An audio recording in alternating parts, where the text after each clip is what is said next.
Bom dia a todos. Bom dia. Essa é a minha primeira conversa, no Centro Espírita. Eu já faço algumas palestras sobre a minha área de expertise, na biologia. Então, sempre fico muito nervoso. Bom, eu escolhi o tema do Eurípides Barçanufo, um médium mineiro de Sacramento, porque tem um pouco a ver com a história da minha família também.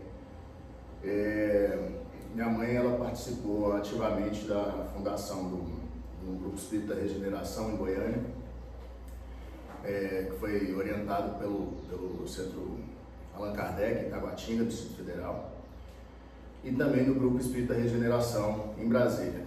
E o Regeneração em Brasília deu origem ao educandário Eurípides Barçanufo, que hoje é uma escola que atende, tem creche, tem ensino fundamental e médio. E foi onde eu iniciei meus estudos há 20 anos atrás. 20 anos, né? Vou ficar redundante.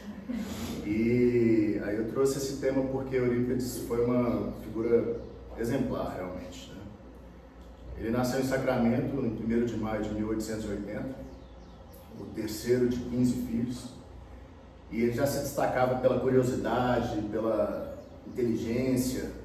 Com 6 anos ele já começava a trabalhar, Começou a trabalhar nas lojas do pai, de comércio, de têxtil, e já começou a ajudar em casa. E ele tinha grande interesse por livros, por saber das coisas, por ler, por entender, E com isso ele estudou no Colégio Miranda, em Sacramento. Depois de terminar o 2º grau, o diretor do colégio foi até a casa dele e falou com o pai dele, falou assim: olha, não posso oferecer mais nada para o seu filho, porque ele já dá aula junto com os professores, monitora os alunos, ensina os alunos que não entendem desde cedo, e não sei mais o que a gente pode oferecer. Então ele decide fazer medicina no Rio de Janeiro. Só que a mãe, muito doente, começou a ter crises novamente, de desmaios e outras questões, e ele falou: não, vou ficar com a minha mãe. Desistiu da faculdade de medicina.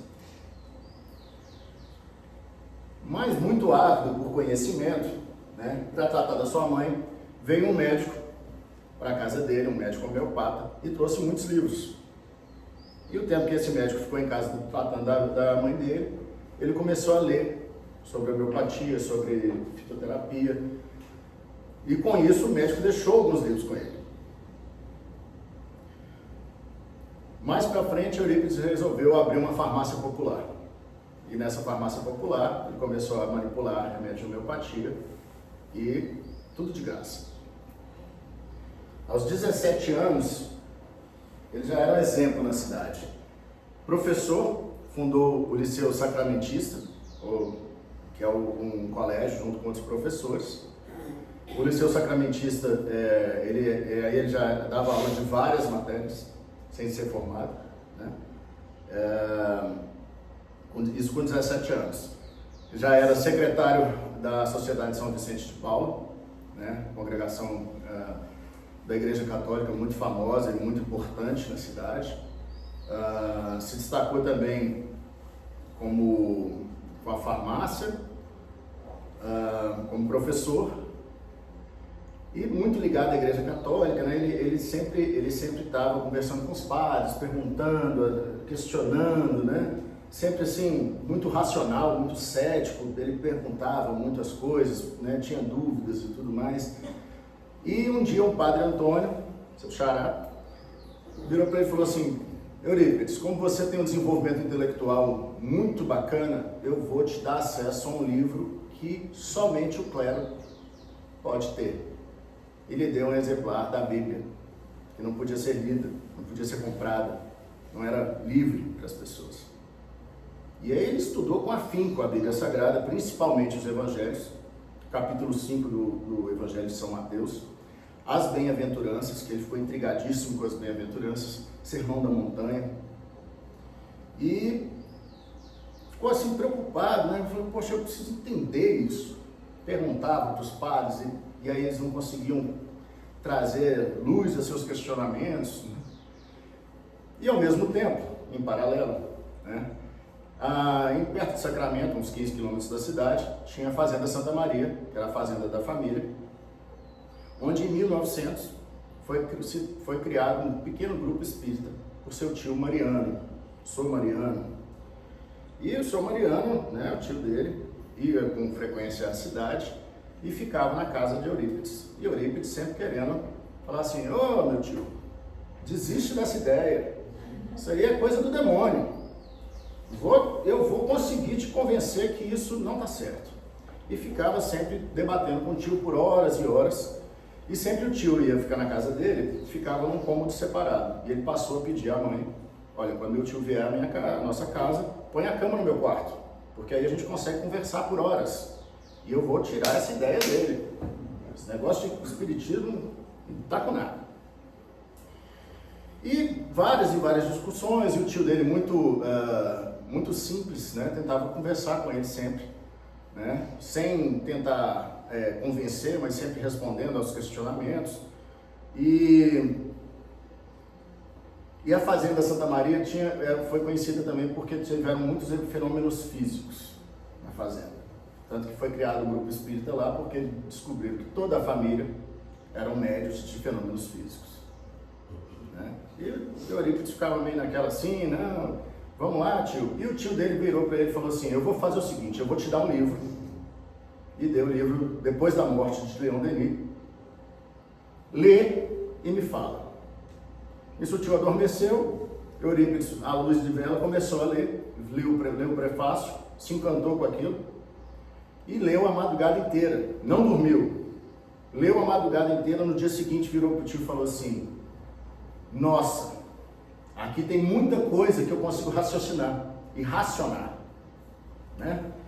Então, assim, eu estou interessado, eu quero saber. E começou a ir na sessão espírita.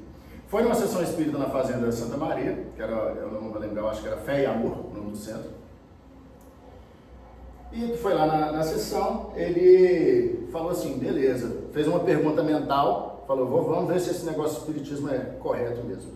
Fez uma pergunta mental e falou que queria entender as bem-aventuranças, sob a luz, né, do que foi ensinado pelo apóstolo João, né? E nisso, o Aristides, que era um primo dele, muito simples, fazendeiro, incorporou uma entidade que se declarou como sendo João Evangelista e discorreu longamente sobre as bem-aventuranças. Ele saiu de lá transformado, né? Falou: nossa, né? O que é isso? E começou a frequentar secretamente, né, o Centro Fé e Amor. Ficou bem preocupado com isso e foi atrás de um amigo dele, já que trabalhava com espiritismo, Frederico Peiró, e falou: vamos comigo em outros centros, né? Ele falou: não, então vamos fazer o seguinte, vamos na casa dos Bittencourt, que também tem um centro espírita, vamos lá, vamos frequentar. E nessa casa, por intermédio de um outro médium também simples, Bezerra de Menezes se revelou a ele, e aí ele ficou encantado. Então, em 1904, Eurípides resolveu se converter ao espiritismo. E nessas mensagens de Bezerra de Menezes, eu não vou lembrar certinho a questão cronológica, foi dito a ele que o seu mentor em breve se manifestará.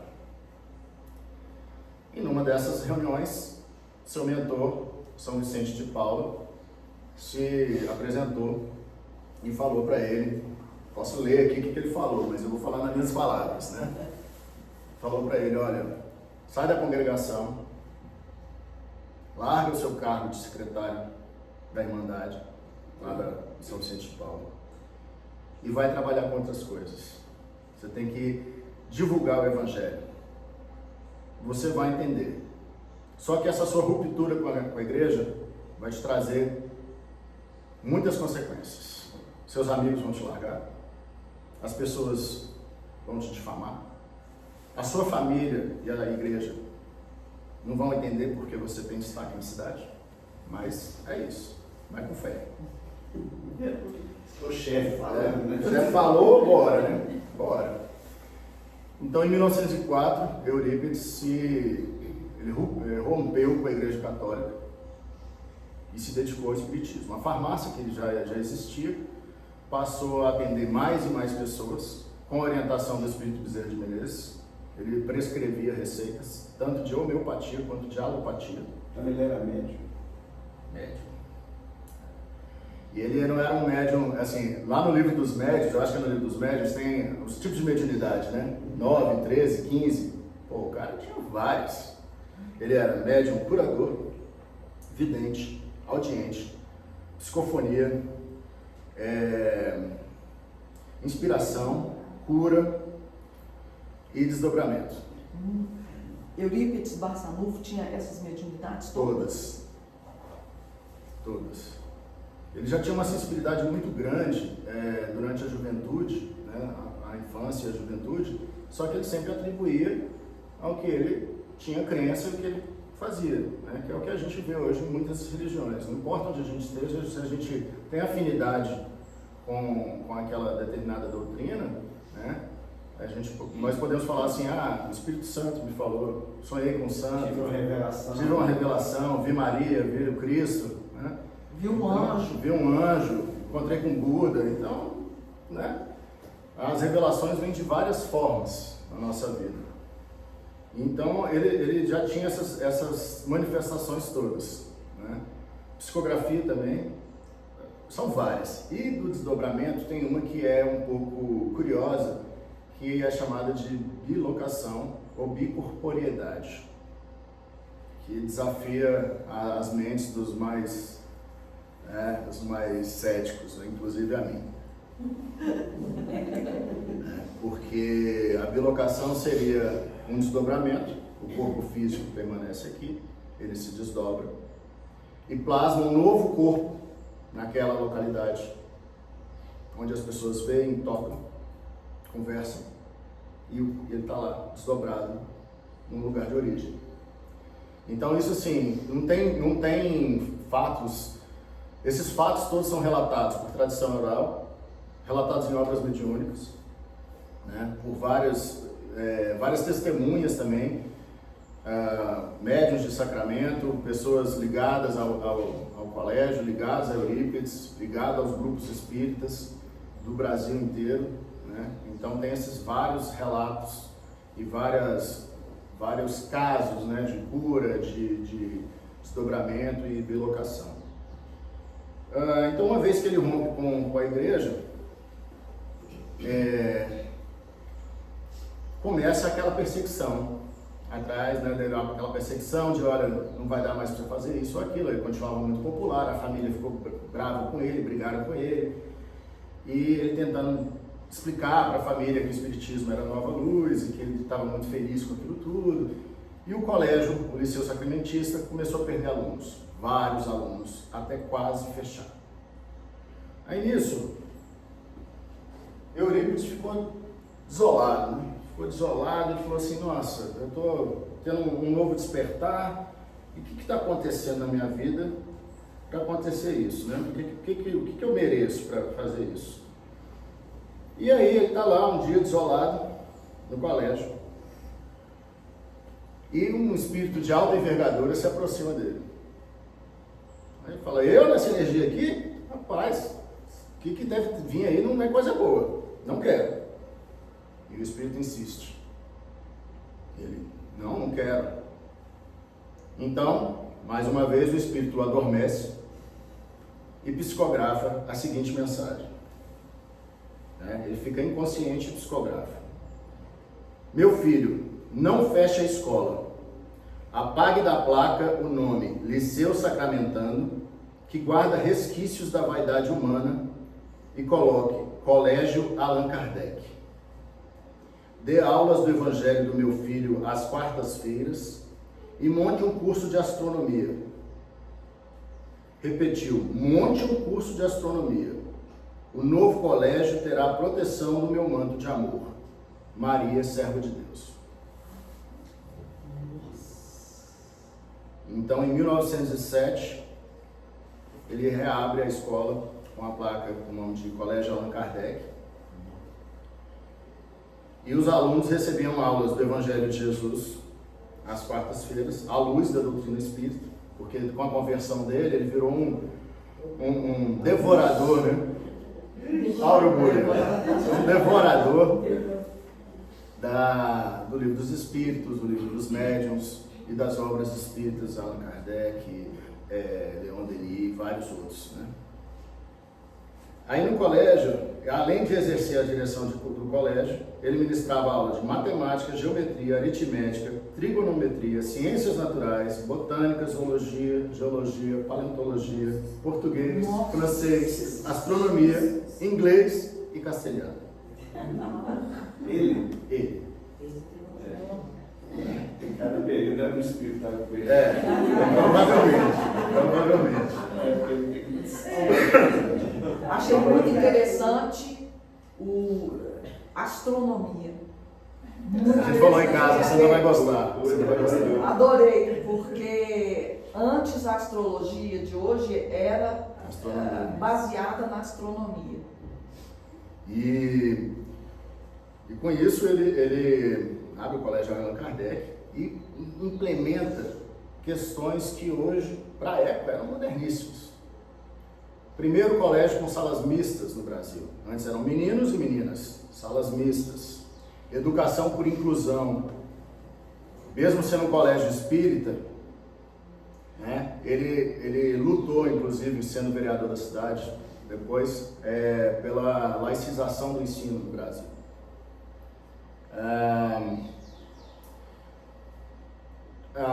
E outros métodos, né, modernos, que seriam hoje os métodos de Pestalozzi.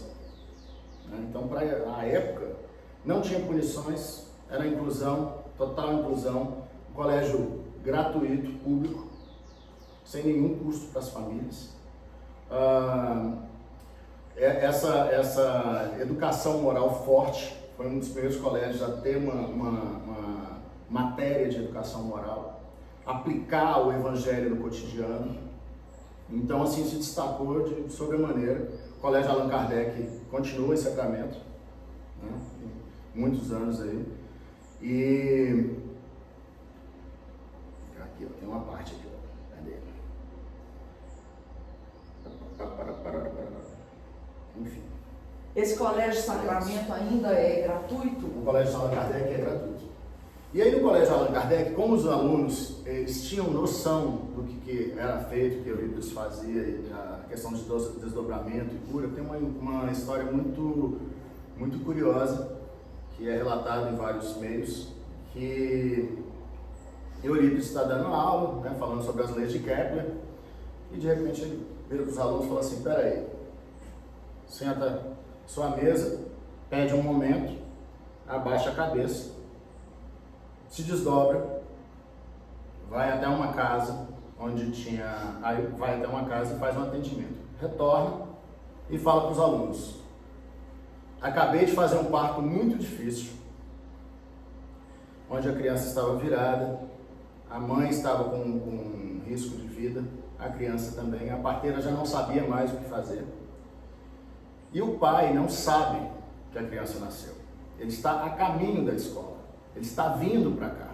Então vocês, por favor, ele vai bater a porta aqui, vocês o recebam com calma, com tranquilidade. Vou contar a ele que a filha já nasceu, que já está tudo bem.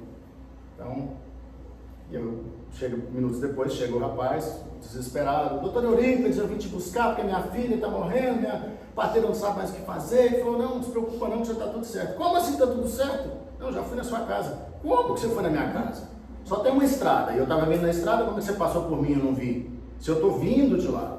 Não, você vai comigo, bota Eurípides no cavalo e ó. Chega em casa, tá a esposa dele com a filha no colo, a parteira, e aí a esposa dele vira para Eurípides e fala: doutor Eurípides, por que o senhor voltou? Tá tudo bem aqui em casa. Então essa é uma das histórias assim mais difundidas, né? Tiveram outras histórias também do médium, assim, da cura, né? Que quando ele começou a frequentar o centro espírita e tudo mais, ele virou pro seu tio Mariano e falou assim: tio, onde que mora aqui um tal de Carlos? Carlos? Tem um rapaz que mora por aqui, que é isolado de todo mundo. Ah, deve ser o leproso, mora ali, ó.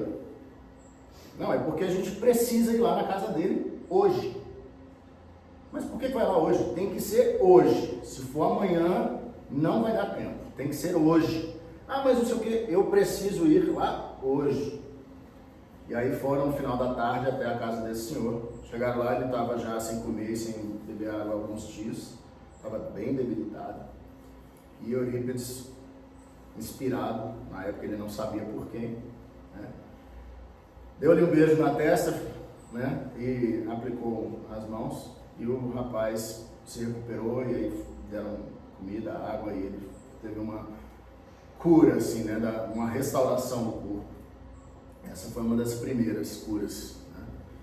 E já com o conhecimento espírita, ele tratou a mãe, que ninguém sabia o que ela tinha, e era um caso de obsessão severa. Inclusive, os primeiros casos de desobsessão por corrente magnética foram estudados no Colégio Allan Kardec. O Colégio Allan Kardec tinha também um grupo espírita de Sacramento. As primeiras reuniões mediúnicas de desobsessão, assim, e um novo método foi desenvolvido por Eurípides e sua equipe, depois difundido amplamente. Tem um aluno do Colégio Allan Kardec que foi o Jerônimo Candinho, foi um aluno dele, que depois foi um dos fundadores da cidade de Palmelo, foi a primeira cidade espírita do país, né? Eu acho que a única, uma das únicas do mundo, por um bom tempo. E são outras curas atribuídas a ele também, né? E foi com isso a popularidade vai aumentando. Outro caso também, uma menina cega em outra cidade, ele também desdobrou, foi até lá, impôs as mãos sobre a menina, sempre auxiliado por Bezerra, e a menina, por algum motivo, voltou a enxergar no dia seguinte. Então começaram esses milagres, e aí a fama aumentava, a farmácia atendia mais pessoas, o grupo espírita fundado por ele começou a atender mais pessoas, chegavam a 5.000 pessoas por mês, muita gente, muitas receitas homeopáticas. Foi perseguido pela igreja, inclusive mandaram um padre para debater com ele publicamente na cidade. Teve um debate que foi marcado no coreto da cidade e ele aceitou. Tinham lá quase 2.000 pessoas e o padre fez um sermão antes do que ele falaria com Eurípides. Mal sabia que Eurípides, em sonho, estava lá no sermão e ouviu tudo que ele tinha falado. Quando ele foi até a cidade, começaram a debater, né? Quase que um pinga-fogo em praça pública, né? E aí ele foi auxiliado por Santo Agostinho. E debateu claramente, de uma forma muito simples, para que todo mundo entendesse. Pela igreja, o padre saiu vitorioso, mas todo mundo viu que o debate ficou tranquilo, equilibrado, né? Que as partes não convenceram um ou outro, mas as respostas e as perguntas foram esclarecidas. E ao final, Eurípides deu um abraço no padre, agradeceu por ele ter ido e que aquilo só aumentou a certeza de que ele tem nos ensinamentos do Cristo. Uma outra passagem curiosa de Eurípides, e foi citada por Emmanuel no livro, eu acho, Caminho da Verdade, eu acho que foi esse primeiro. Não, esse não, na verdade, eu errei. Foi um livro escrito por Chico Xavier, sobre histórias, né, por um outro espírito. Conta que Eurípides um dia adormeceu em sua casa, em desdobramento ele foi levado a esferas mais altas, levado. Chegou num lugar verdejante, bonito, né? E ele ficou emocionado, falou, ué, o que eu estou fazendo aqui, né? E ele começou a caminhar e falar para ele, pare, não passe deste ponto. Ele percebeu um vulto à frente, olhou com mais calma, era Cristo sentado, e ele entrou e prantos, né? Começou a chorar, não entendeu que eu não sou digno disso, que eu estou aqui, e rolava uma lágrima do rosto do Cristo. E aí ele perguntou, Senhor, por que choras? Jesus não respondeu nada. Aí ele elaborou mais uma vez a pergunta. Você chora por conta das pessoas, por elas não acreditarem. Aí Jesus responde que, na verdade, ele chora pelas pessoas que conhecem o Evangelho, mas não o vivenciam. E aquilo tocou Eurípides profundamente.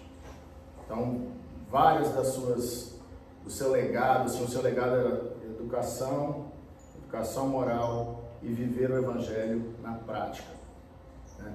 Tem várias citações de Emmanuel sobre Eurípides no livro Seara dos Médiuns, né?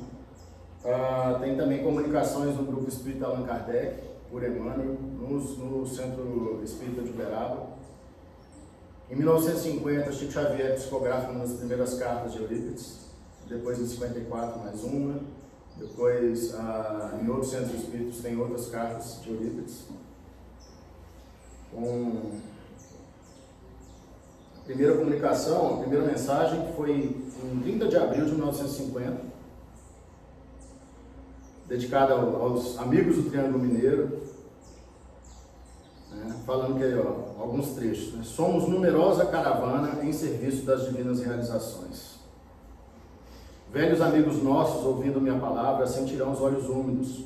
Para vós que ainda permaneceis na terra, a travessia dos obstáculos parece mais dolorosa. As saudades orvalhadas das lágrimas vicejam ao lado das flores da esperança. As recordações represam-se na alma.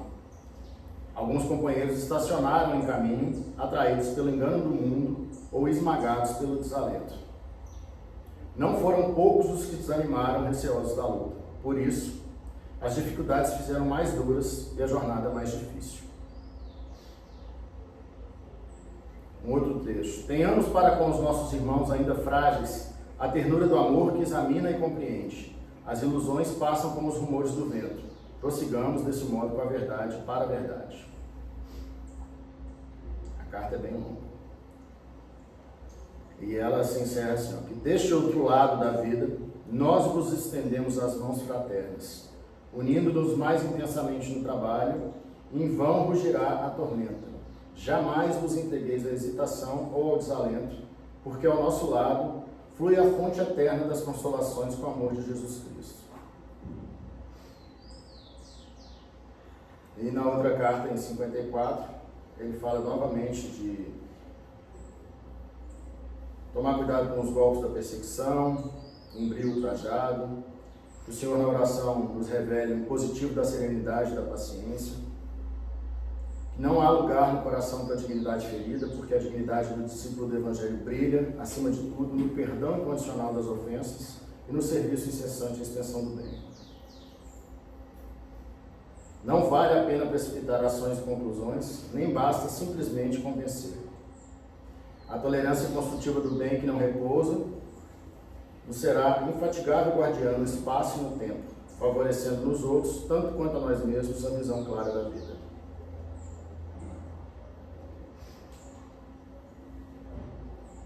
E tem várias biografias de Eurípides, né? As mais famosas são da autora Corina Novelino, né? Que junto com o marido, eles criaram qual era um grupo espírita, também, em Sacramento. Emmanuel cita Eurípides no livro Ave Cristo, aí já entra numa outra seara, que seria quais seriam as encarnações de Eurípides. Não tem um fato, ele foi fulano, ele foi Beltrano. Tem algumas questões, como essa no livro de Emmanuel, Ave Cristo, que ele seria Rufus, um servidor cristão. Ele teria sido Marcos, que era um essênio que conviveu com Jesus na adolescência. Jesus entre os 12 e os 16 anos, a gente sabe pouco da vida de Jesus entre os 12 e os 33. Então, numa visita aos essênios, ele teria sido um discípulo de Jesus, enquanto na adolescência. Depois, ele teria sido um discípulo de Inácio, que era pupilo de São João Evangelista. E acabou sendo perseguido também pelos anticristãos, né? Em todas essas encarnações ele morreu de forma trágica, vamos dizer assim. E uma das mais... encarnação que ele foi, Eurípides, ele se encarnou com quantos anos? Eu ia perguntar isso. Mas vamos chegar lá, vamos chegar lá. Vamos chegar lá, eu me perco, né? E aí uma outra, e tem uma reencarnação também que veio esse relato no Manuel Filomeno de Miranda, no livro Tormentas de Obsessão, por Divaldo Pereira Franco, falando que Eurípides teria sido um missionário do amor, renascido em Zurique no ano de 1741 com o nome de Johann Caspar Lavater, né? Que era um orador hábil, de fácil retórica, pregou o amor de Jesus às criaturas quando a Revolução Francesa atingiu o absurdo da negação de Deus, consolou as massas, né? Ele era um grande teólogo e filósofo, isento de qualquer preconceito, desvestido de rótulo religioso e grande amigo de Pestalozzi. Talvez por isso que Eurípides tenha aplicado os métodos de Pestalozzi no Colégio Allan Kardec.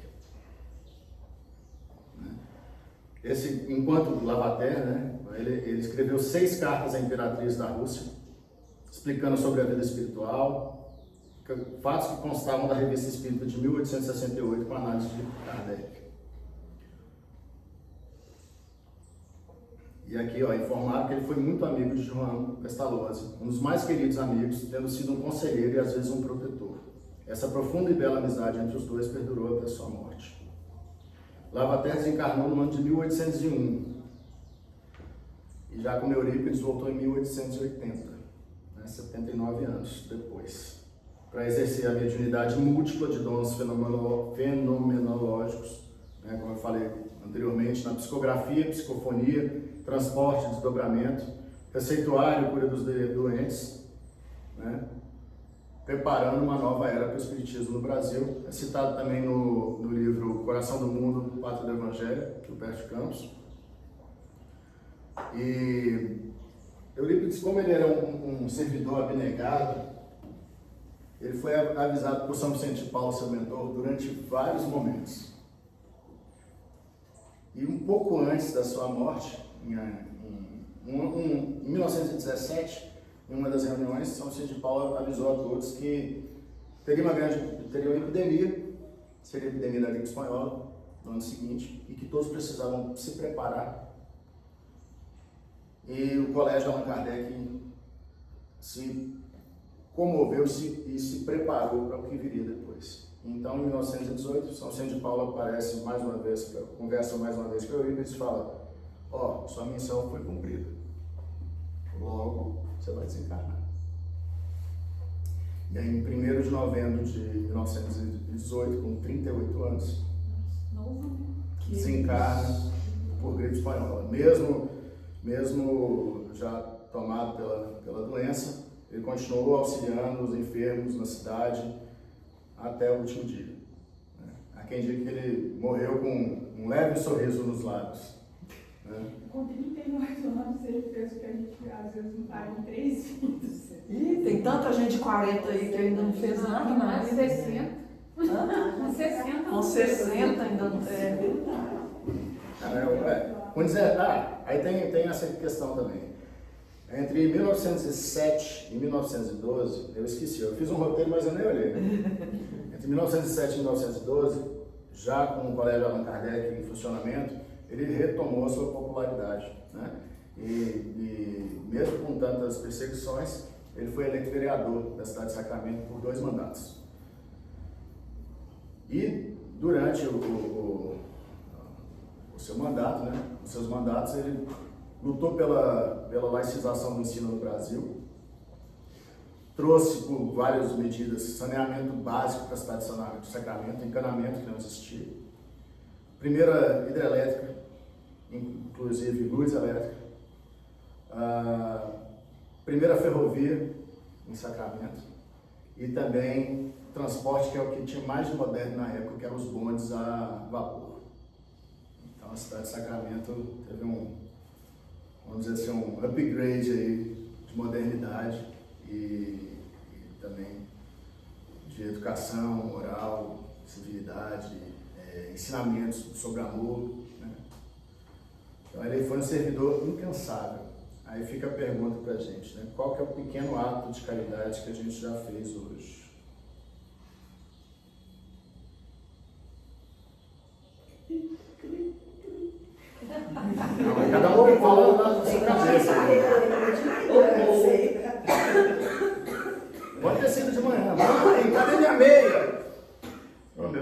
olha ali na gaveta do lado esquerdo. Caridade porque a gente pensa sempre na caridade com as pessoas que não estão no nosso convívio, né? Coisas grandes, são as coisas pequenas. Então, qual que é o ato pequeno de caridade que a gente já fez hoje? O que a gente pensa em fazer? Quanto que a gente tem feito de caridade dentro de casa? Os nossos filhos, os nossos pais,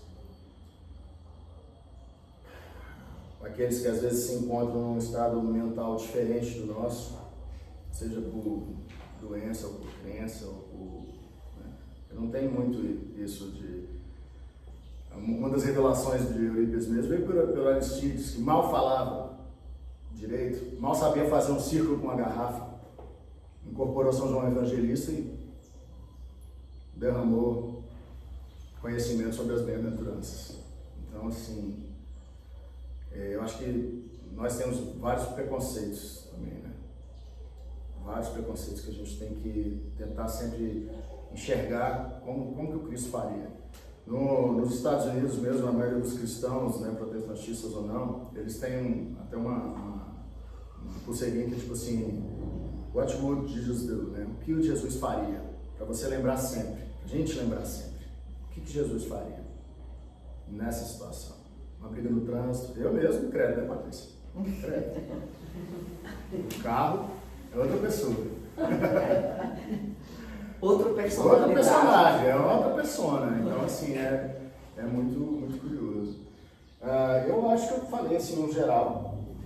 O Gabriel, me chama a atenção, eu conhecia a história de Eurípides muito superficial. E é interessante a gente trazer aqui para o nosso conhecimento esses personagens, né, da doutrina, né, para a gente pescar algumas coisas. Com certeza. Com certeza. Disso tudo que você falou agora, duas coisas me intrigam. Que tem muita coisa por vir. Essa mediunidade, bicorporeidade, essa capacidade de... Então, assim, há muita coisa ainda a ser revelada. A gente acha que já está tudo explícito aí, né? Então, porque a humanidade ainda não está preparada para ter esse tipo de comportamento, vou colocar entre aspas, bem entre aspas, vou falar aqui agora, esse tipo de poder, né? Que a gente não está preparado. Mas olha as possibilidades que existem. Eurípides conseguia fazer, mas Jesus falou lá atrás, olha, tudo que eu faço, vocês podem fazer melhor. Então, a gente, as possibilidades estão aí, as curas, né? Existem essas possibilidades. Essa é uma das coisas que me intriga e que a gente sabe que vem coisa para frente aí, novas revelações que vai tornar o mundo melhor. Outra coisa, Minas Gerais de novo, né? Chico, Triângulo Mineiro, né? Então, tudo tem algo aí que precisa entender, né? Porque tem o livro Padre do Evangelho, Coração do Mundo, é o Brasil. Mas quando você afunila mais Brasil, você vê que Minas tem um papel muito importante nesse sentido aí. Né? Coração do Brasil.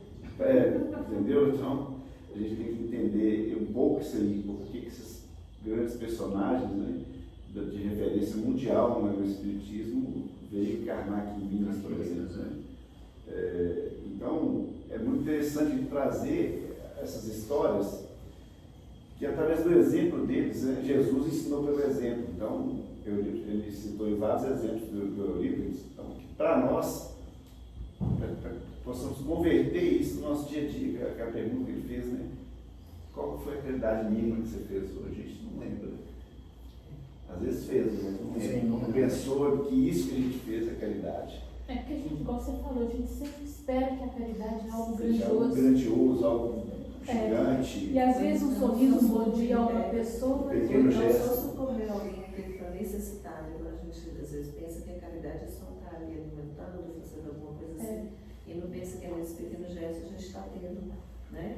a gente não dá valor a essas pequenas Isso, coisas. que para a gente, na verdade, para a gente despertar para o melhor, né?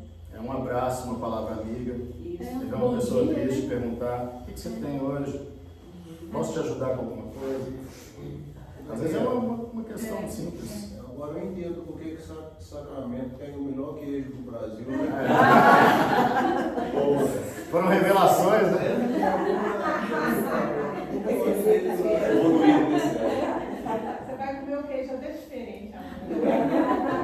Ô Gabriel, As receitas vieram, né? a gente vê também a importância desses missionários e precursores do Evangelho, como que eles semearam, né? Sim. A tarefa deles de semear é o que o Antônio falou. Isso ainda vai frutificar, pode até não estar aparecendo agora, mas ali na raiz que está se construindo de tudo que foi semeado, algo grandioso está para surgir. Olha só o que esse cara semeou. Em tão pouco tempo, né? Em tão poucos anos, o que ele semeou? Semeou uma nova educação, postura moral. Independente de religião. Ele semeou as possibilidades de melhoria física, a importância de elétrica, saneamento, transporte. Ele semeou essas possibilidades. A homeopatia como sendo uma opção maravilhosa, porque a homeopatia, inclusive, vamos colocar a homeopatia como um tema também? Pode ser, né?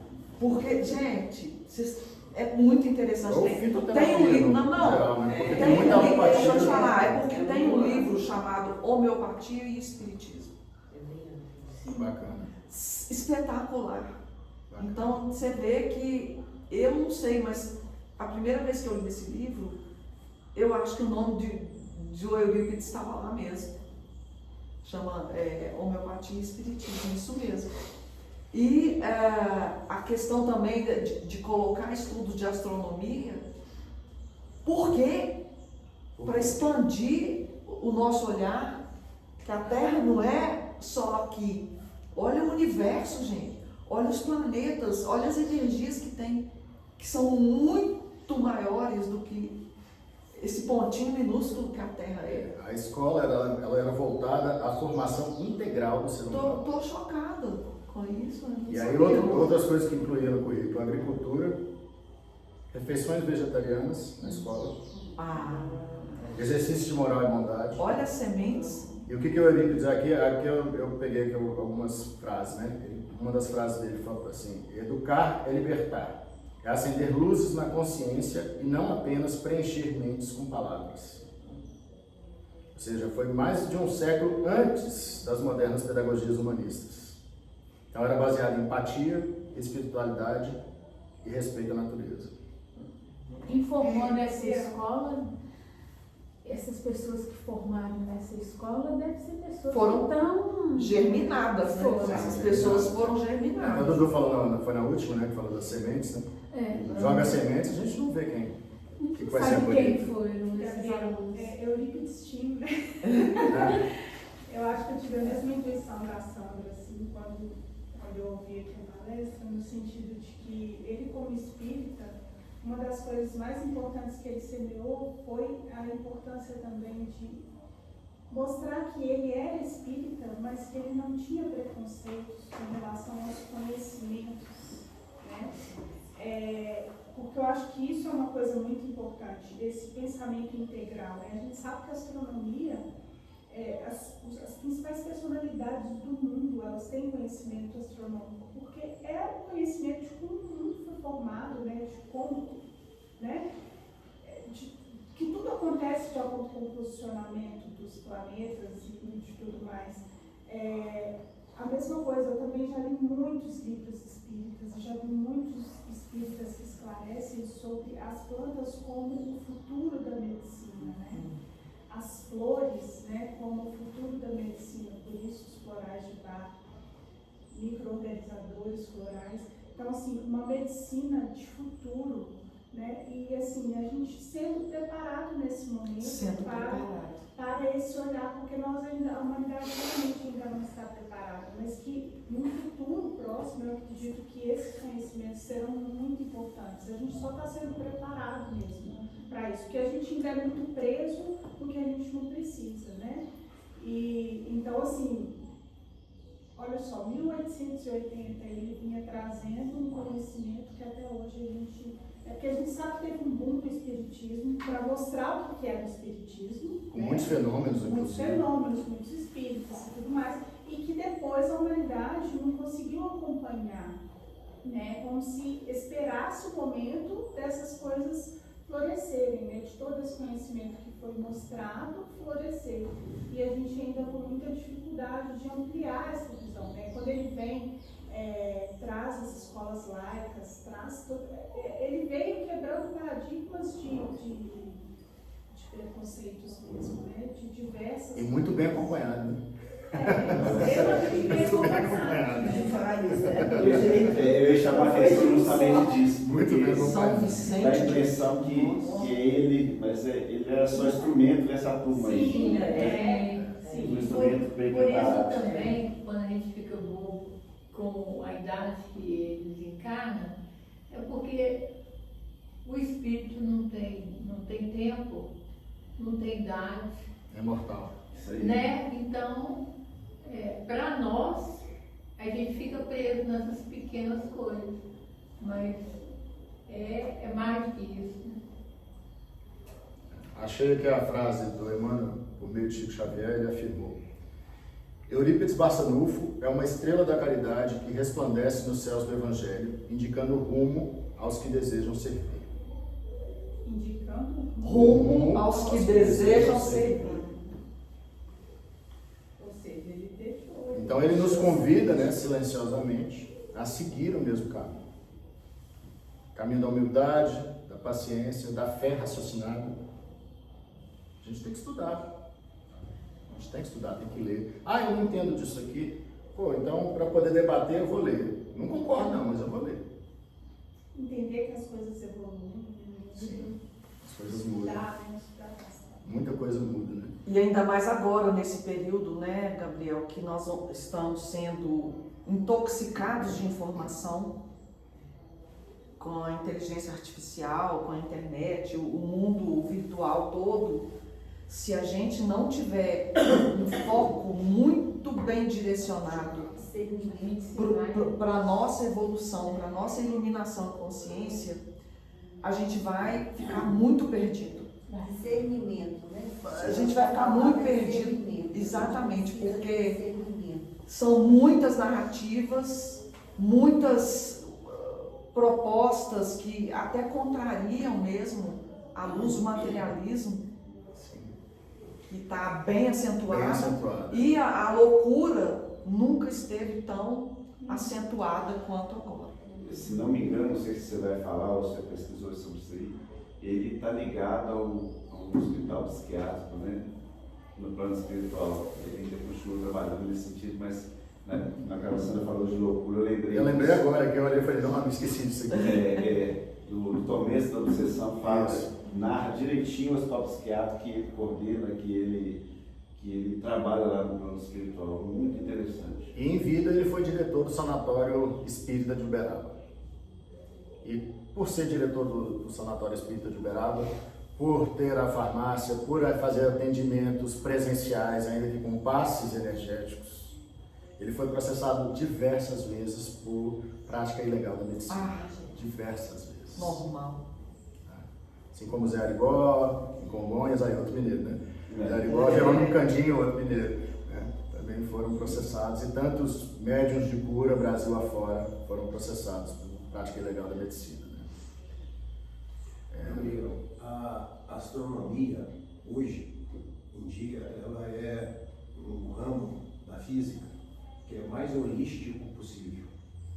Porque para você ter conhecimento de astronomia, não só de mecânica, mas de física, é a que demanda mais e a que gera mais avanço da ciência hoje.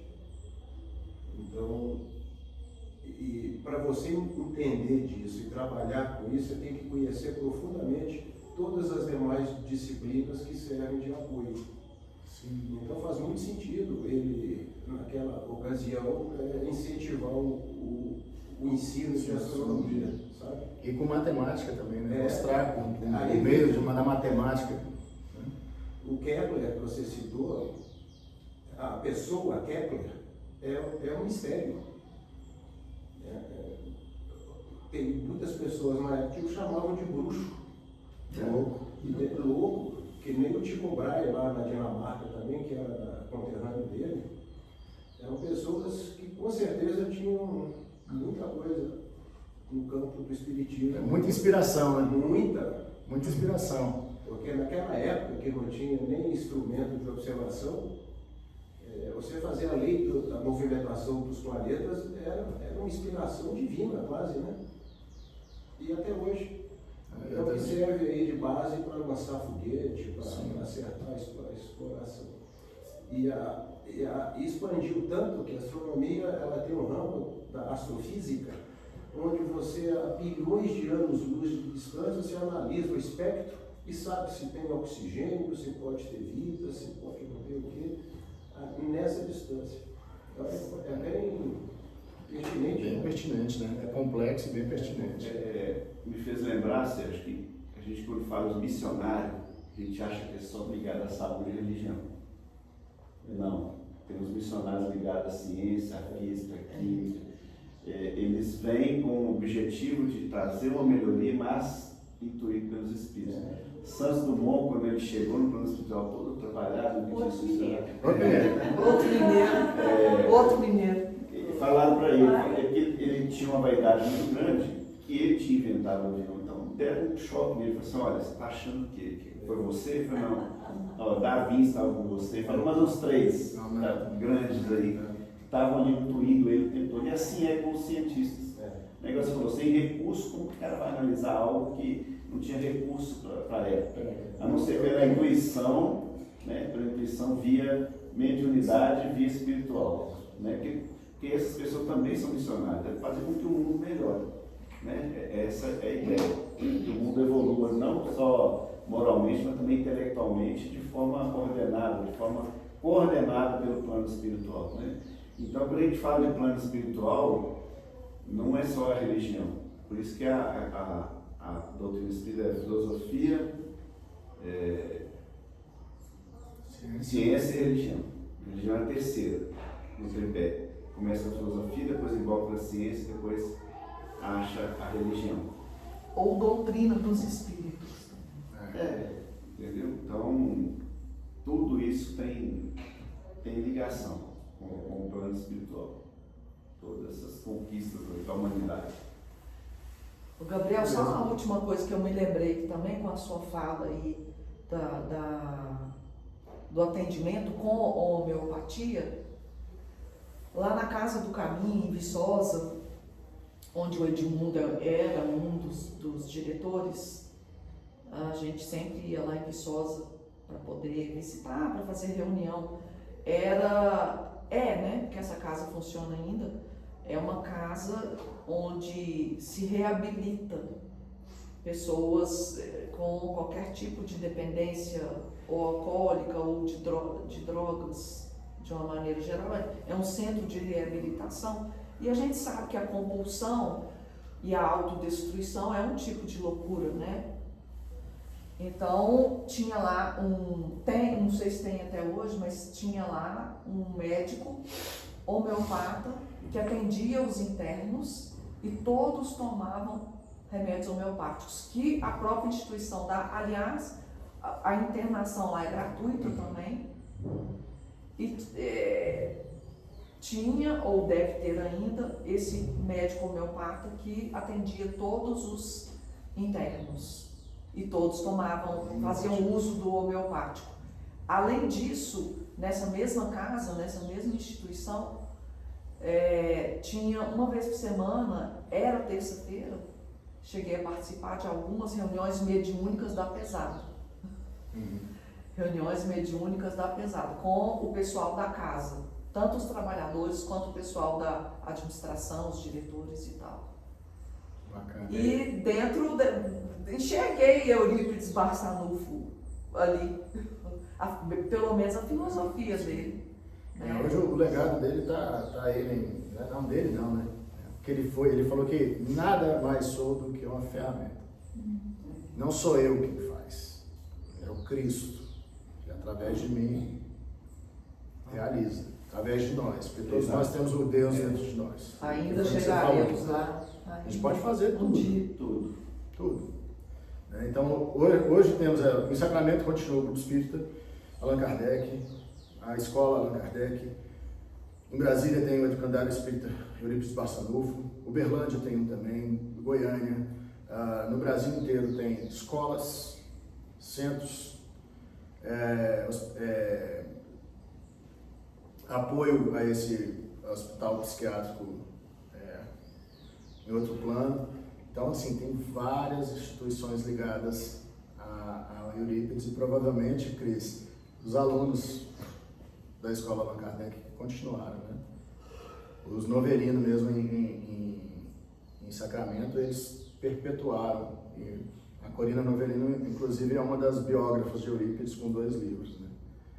Essas histórias todas são curiosas, assim. Eu também fico intrigado como que é aqui, ó, as nossas respostas estão todas aqui, ó, na natureza, né?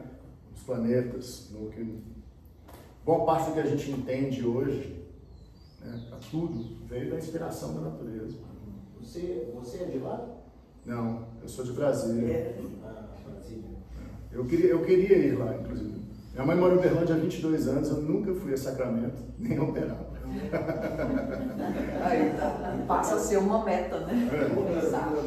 Agora, Palmela eu conheço, Goiás, porque era distrito de Pires do Rio, né? Eu fui a Palmela algumas vezes, eu não entendia nada, eu ia com a minha mãe, com o pessoal do Grupo Espírita, um amigo da minha mãe tinha uma veraneio, botava os moleques tudo no fundo assim, ó, e a gente ia lá, né, pirando no fundo da veraneio, e íamos a Palmela, participávamos das reuniões também numa salinha, lá as crianças estão aqui, né?